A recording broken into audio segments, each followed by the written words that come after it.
Welcome to the King's Swim Academy team, where family, quality, and service are our three core values. This series of short videos will show you what our curriculum consists of and how to teach each skill in all four of our levels.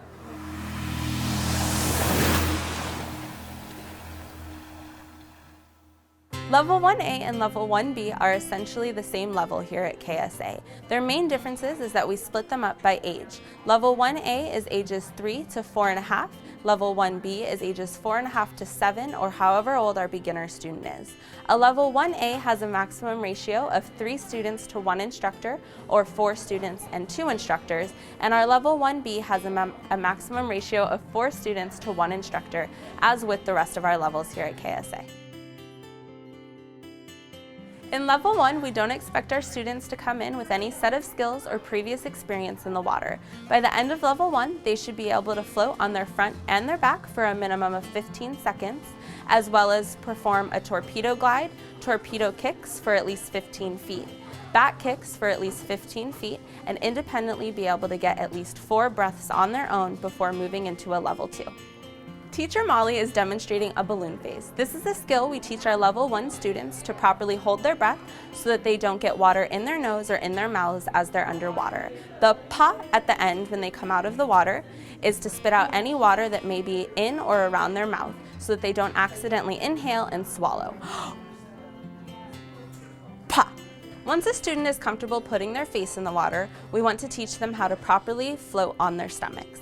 The teacher is showing the student how to demonstrate her balloon face and airplane arms as she floats comfortably in the water for up to 15 seconds. The back float demonstrated here is doing airplane arms with their chin up towards the air and their toes under the water line so that a student can properly float on their back for up to 15 seconds without assistance from the instructor.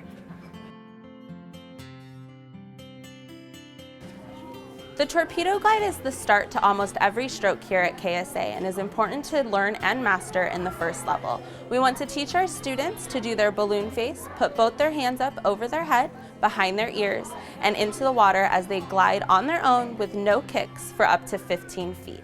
The important part of this is keeping their hands in front of their head and their eyes and head face down to the ground. Once a student has practiced their torpedo glide, we want to start integrating kicks. We want their toes to be pointed as they do straight leg kicks for up to 15 feet on their own with the proper streamlined position and their eyes face towards the ground. When teaching our Level 1 students how to properly backglide, we have them put their hands on the bar of the bench and their feet on the wall. Their ears go into the water and their chin up to the sky. We call this our blast-off position. After counting down from 3, we have the students push off of the wall with their ears in the water as they glide up to 15 feet on their own without sinking. Once a student has mastered their back glide, we want to add kicks into this skill. We have them start in a similar blast-off position with their ears in the water and their chin up towards the sky as they begin kicking. The important part of this is you want their toes to stay pointed and their knees not to come out of the water as they do straight little kicks up to 15 feet on their own.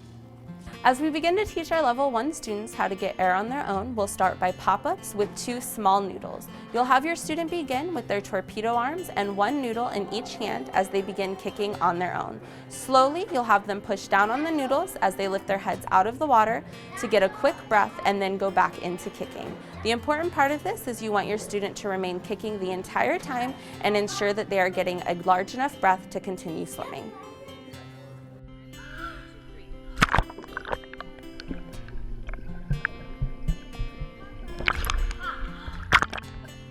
As we begin to teach our Level 1 students another way to get air on their own, we'll introduce the rollover. We'll start by giving each student a small noodle as they begin on their stomach doing their torpedo kicks. Slowly, you'll have them push down on the noodle as they turn their head to roll over to their backs. The important part of this movement is keeping their chin up so that they remain afloat on their back enough to get 1 good breath. Once a student has taken a large enough breath on their back, you'll have them slowly turn back to their stomach by turning their heads the direction you want them to go, followed by their arms and body as they go back in towards their torpedo kicks. The next thing we'll teach our Level 1 students is the safety swim. This is incredibly important to our curriculum as it teaches our students how to safely get back to the wall and out of the pool if they ever find themselves in a position where they've fallen in or they've gone too far from where they feel comfortable.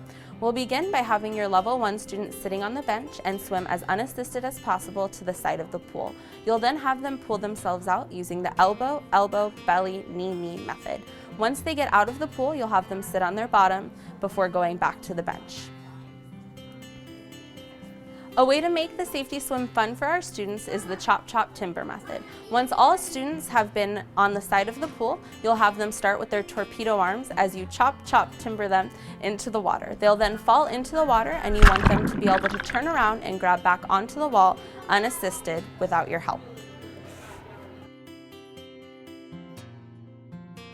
And that completes the tutorial for Level 1. Thank you for watching and we welcome you to the KSA team.